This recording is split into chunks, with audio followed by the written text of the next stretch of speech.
नमस्कार दोस्तों, कैसे हैं आप सभी लोग। उम्मीद है दोस्तों आप लोग सब स्वस्थ होंगे, खुश होंगे। तो दोस्तों स्वागत है आपका मेरे YouTube channel science study zone में। दोस्तों मैंने साइंस एमसीक्यूज के नाम से एक सीरीज़ स्टार्ट करी थी, जिसकी मैंने 4 से 5 वीडियोस अपने चैनल पर अपलोड करी हैं। अगर आप उन वीडियोज़ को देखना चाहते हैं तो आप लोग मेरे चैनल पर विजिट कर सकते हैं और उन वीडियोज़ को देख सकते हैं। दोस्तों बायोलॉजी की एक मैंने डिस्क्रिप्टिव सीरीज़ यहाँ पर स्टार्ट करी है, जिसकी मैं पहली वीडियो लेकर आपके सामने हाजिर हूँ। दोस्तों ऐसे करके हम पूरी बायोलॉजी को कवर करने की कोशिश करेंगे। दोस्तों इस सीरीज़ में मैंने जनरल बायोलॉजी से रिलेटेड सभी इम्पोर्टेंट पॉइंट्स को इंक्लूड करा है, जो आपकी अपकमिंग एग्ज़ाम में आने वाली एग्ज़ाम के लिए आपके लिए हेल्पफुल साबित होंगी। तो आपसे रिक्वेस्ट है कि वीडियो को अंत तक ज़रूर देखिएगा। तो आज हमारा पहला टॉपिक है कोशिका यानी सेल। तो दोस्तों बायोलॉजी सेल्स कोशिका से स्टार्ट होती है। तो एक सिंपल सी डेफिनेशन की अगर हम बात करें तो जीवन की संरचनात्मक और क्रियात्मक इकाई स्ट्रक्चर एंड फंक्शन यूनिट को कोशिका कहते हैं।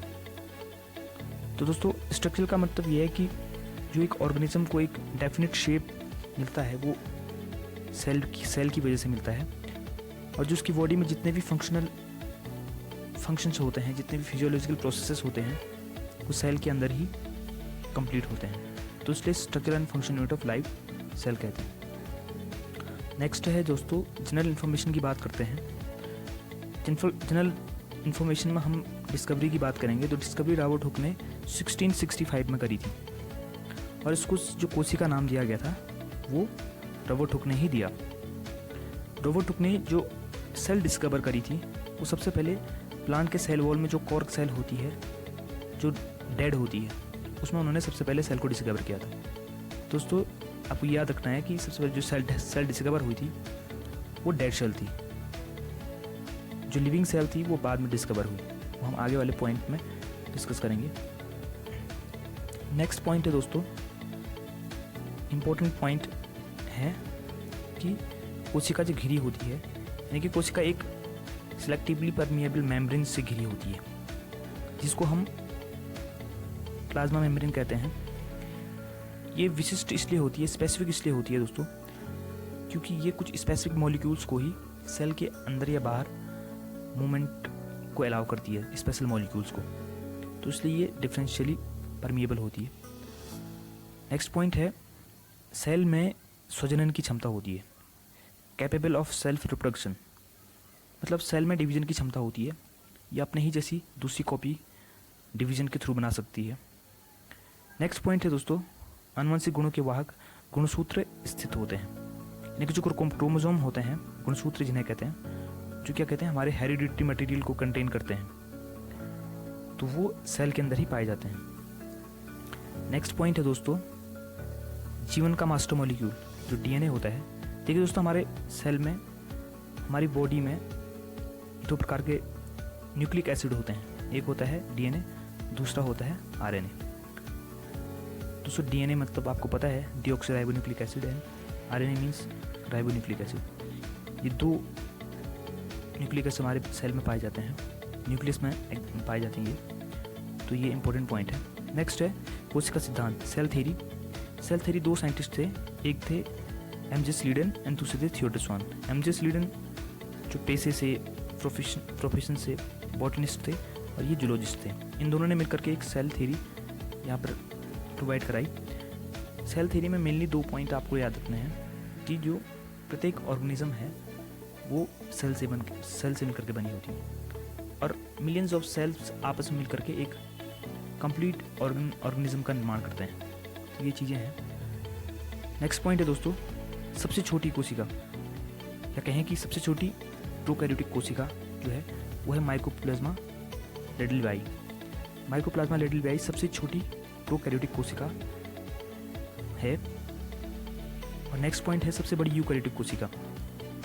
तो शुतुरमुर्ग का अंडा हमारे प्लेनेट में सबसे बड़ा यूकैरियोटिक सेल है। नेक्स्ट पॉइंट है सबसे लंबी पादप कोशिका, द लार्जेस्ट प्लांट सेल। और दोस्तों एस्टेबुलेरिया शैवाल यूनिसेल्युलर एक एल्गी होती है, वो सबसे लंबी होती है, लार्जेस्ट प्लांट सेल होती है। दोस्तों ये सारे जितने भी पॉइंट हैं, ये पॉइंट आपको एग्ज़ाम के पॉइंट ऑफ व्यू से बहुत इंपॉर्टेंट है। वन मल्टीपल चॉइस क्वेश्चंस में आपको ये क्वेश्चन देखने को मिल जाएंगे। तो नेक्स्ट पॉइंट है मनुष्य के शरीर की सबसे बड़ी कोशिका। ह्यूमन के केस में देखें तो सबसे बड़ी कोशिका तंत्रिका कोशिका होती है, न्यूरॉन सेल होती है, नर्व सेल होती है। दोस्तों एक एडिशनल पॉइंट और जोड़ सकते हो आप इसमें कि जो न्यूरॉन सेल होती है उसमें डिवीजन की जो क्षमता होती है वो सबसे कम होती है। डिवीजन की क्षमता जो होती है बिल्कुल कम होती है, 0 ना के बराबर होती है। इंपॉर्टेंट पॉइंट है, ये आपको पूछ सकता है एग्जाम में। नेक्स्ट पॉइंट है दोस्तों फादर ऑफ मॉडर्न साइटोलॉजी, यानी कि आधुनिक जो कोशिका विज्ञान है उसके फादर सीपी स्वानसन को माना जाता है। नेक्स्ट पॉइंट है दोस्तों मैंने आगे आपको डिस्कस करा था कि रॉबर्ट हुक ने सबसे पहले सेल की खोज करी थी, लेकिन वो सेल डेड सेल थी। लेकिन जो ल्यूवन हॉक ने जो सेल डिस्कवर करी थी, फर्स्ट लिविंग सेल को डिस्कवर किया था 1675 में, यानी कि 10 साल बाद ये सेल डिस्कवर हुई। उन्होंने बैक्टीरिया, आरबीसी, स्पर्म इन सब में स्टडी करा और कहा कि ये सब लिविंग सेल से बने होते हैं। ये भी इंपॉर्टेंट पॉइंट है दोस्तों। नेक्स्ट न्यूक्लियस की खोज रॉबर्ट ब्राउन ने की थी 1831 में in the root of orchid plant. Robert Brown ने ऑर्किड प्लांट के रूट सेल में सबसे पहले न्यूक्लियस को देखा था। दोस्तों न्यूक्लियस सेल का एक रेगुलेटरी पार्ट होता है जो एटलीस्ट समथिंग सेल के बीच में स्थित होता है और वो पूरे ऑर्गेनेलिज के फिजियोलॉजिकल एक्टिविटीज़ को कंट्रोल करता है। सारे ऑर्गेनेलिज उसके इंस्ट्रक्शन के अंदर काम करते हैं। तो दोस्तों ये हो गया थ्योरी सेक्शन, जो सेल से रिलेटेड जो इंपॉर्टेंट पॉइंट मैंने यहाँ पर डिस्कस करे। सभी पॉइंट एग्ज़ाम के पॉइंट ऑफ व्यू से बहुत इंपॉर्टेंट है, आप लोग इसका स्क्रीनशॉट ले सकते हैं। तो अब इस जो कमेंट सेक्शन में हमने कवर करा इसको हम डायग्राम के बेस पे समझते हैं। देखिए दोस्तों बायोलॉजी में डायग्राम का बहुत ही इंपॉर्टेंट रोल होता है। डायग्राम से आप पूरी थ्योरी को रिटर्न कर सकते हैं, रिटर्न फॉर्म में लिख सकते हैं। तो हम ऑर्गेनेलिज यहाँ पर देखेंगे, ऑर्गेनेलिज को डिफरेंट टाइप के जो पार्ट्स हैं सेल के उनको देखेंगे। सबसे पहले प्लाज्मा मेम्ब्रेन। दोस्तों प्लाज्मा मेम्ब्रेन सेल को एक स्पेसिफिक शेप प्रोवाइड करती है। इस सेल की एक आउटर कवरिंग होती है। एनिमल सेल, प्लांट सेल दोनों में पाई जाती है। इसी के अंदर सारे ऑर्गेनेलिज सेल के रहते हैं। नेक्स्ट है गोल्जी बॉडी। गोल्जी बॉडी दोस्तों देखो ये पूरे सेल में ऐसे ऐसे फैले रहते हैं और दोनों सेल, प्लांट सेल और एनिमल सेल दोनों पाए जाते हैं। नेक्स्ट है साइटोप्लाज्म। साइटोप्लाज्म में दोस्तों पूरी सेल में स्कैटर्ड होती है, पूरी सेल में फैल रहती हैं और सारे ऑर्गेनेलिज इसमें तैरते रहते हैं। Next nucleus. न्यूक्लियस दोस्तों मैंने कहा था आपको, न्यूक्लियस लगभग थोड़ा सेंटर में एग्जिस्ट करता है और ये पूरी सेल की एक्टिविटी को कंट्रोल करता है, यानी कि कंट्रोल रूम ऑफ सेल इसको आप कह सकते हैं। नेक्स्ट है एंडोप्लाज्मिक रेटिकुलम। दोस्तों एंडोप्लाज्मिक रेटिकुलम जैसे कि आप लोग देख सकते हैं इस प्रकार का एक स्ट्रक्चर न्यूक्लियस के बाहर एनवेलप के रूप में बना हुआ है। दोस्तों ये एंडोप्लाज्मिक रेटिकुलम है। दोस्तों दो प्रकार के होते हैं एंडोप्लाज्मिक रेटिकुलम, एक होता है रफ एंडोप्लाज्मिक रेटिकुलम, एक होता है स्मूथ एंडोप्लाज्मिक रेटिकुलम। तो देखिए जो रफ एंडोप्लाज्मिक रेटिकुलम होता है उसके बाहर से छोटे छोटे जो स्पॉट जो ये थोड़ा ग्रेन्यूल्स टाइप के लगे होते हैं सरफेस पे एंडोप्लाज्मिक रेटिकुलम के, ये होते हैं दोस्तों, ये होते हैं राइबोसोम। जो जिसमें राइबोसोम लगे होते हैं वो रफ एंडोप्लाज्मिक रेटिकुलम कहलाता है।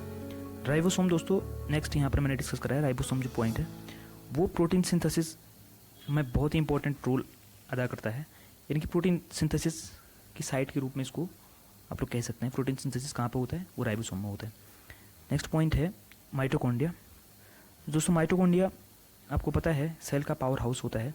इसमें सेलुलर रेस्पिरेशन की प्रोसेस होती है और जो एनर्जी प्रोडक्शन होता है वो होता है इसमें, पावर हाउस ऑफ सेल इसको कहते हैं। तो एटीपी के फॉर्म में यहाँ पर एनर्जी बनती है और जो पूरे सेल की एक्टिविटी में एनर्जी यूटिलाइज होती है वो एटीपी के फॉर्म में यूज़ होती है। और कुछ यूनिक फीचर है दोस्तों जो केवल प्लांट सेल में होते हैं और जो केवल एनिमल सेल में होते हैं कॉमनली। तो सबसे पहली सेल वॉल होती है वो होती है प्लांट सेल में। दोस्तों प्लांट सेल में सेल वॉल इसलिए होती है, ये प्लांट सेल को एक डिफेंस मैकेनिज्म के रूप में हेल्प करती है। देखिए दोस्तों जो एक्सटर्नल फैक्टर होते हैं, चाहे वो क्लाइमेटिक कंडीशन हो, चाहे वो कोई एक्सटर्नल अटैक्स हों, उनसे बचने के लिए प्लांट सेल अपने बाहर एक सेल वॉल बनाती है जो उसको इन अटैक्स से उसको प्रोटेक्ट करती है। तो इसलिए सेल वॉल इसमें पाई जाती है, नेचर में डेड होती है। Next chloroplast. क्लोरोप्लास्ट दोस्तों बहुत ही इंपॉर्टेंट पिगमेंट, फोटोसिंथेटिक पिगमेंट होता है जो केवल प्लांट सेल में पाया जाता है। प्लांट सेल क्लोरोफिल की प्रेजेंस में फोटोसिंथेसिस की प्रक्रिया को पूर्ण करती है और भोजन का निर्माण करती है। तो दोस्तों ये बहुत ही इंपॉर्टेंट फीचर है, ये सोलर लाइट को कैप्चर करती है। और नेक्स्ट है वैक्यूल। वैक्यूल देखो दोस्तों, एक बहुत ही बड़ा स्पेस, बहुत ही ज़्यादा स्पेस ये सेल की कवर करी हुई है। इसमें excessive amount of water fill रहता है और जो अनडाइजेस्टेड फूड है वो भी इसमें कंटेन रहता है और ये ऑस्मो रेगुलेशन में बहुत हेल्प करता है दोस्तों। प्लांट सेल में केवल वैक्यूल पाए जाते हैं। लाइसोसोम की बात करते हैं। लाइसोसोम केवल हमारी एनिमल सेल में कॉमनली पाई जाती है। ये इसमें बहुत सारे फैगोसाइटिक एंजाइम्स होते हैं जो डेड सेल को किल करने का काम करती हैं, उनको डाइजेस्ट करती हैं। तो दोस्तों ये रहा आपको डायग्राम के बेस पे मैंने प्लांट सेल और एनिमल सेल के बीच एक कंपैरेटिव स्टडी यहाँ पर करी, जिससे आपको मैक्सिमम पॉइंट समझ में आ गए होंगे। अगर आप इसका स्क्रीनशॉट लेना चाहते हैं तो स्क्रीनशॉट ले सकते हैं। तो दोस्तों ये रही पहली वीडियो। अगर आपको वीडियो अच्छी लगी प्लीज़ लाइक कीजिए और चैनल को सब्सक्राइब कीजिए और अधिक से अधिक शेयर कीजिए। नेक्स्ट वीडियो में लेकर के आऊँगा सेल के टाइप्स पे, यानी कि सेल 2 टाइप्स की होती हैं, प्रोकैरियोटिक और यूकैरियोटिक। इस पे मैं एक वीडियो फिर से बना के लाऊंगा और ऐसे ऐसे करके हम पूरी बायोलॉजी को कवर करने की कोशिश करेंगे जो इंपॉर्टेंट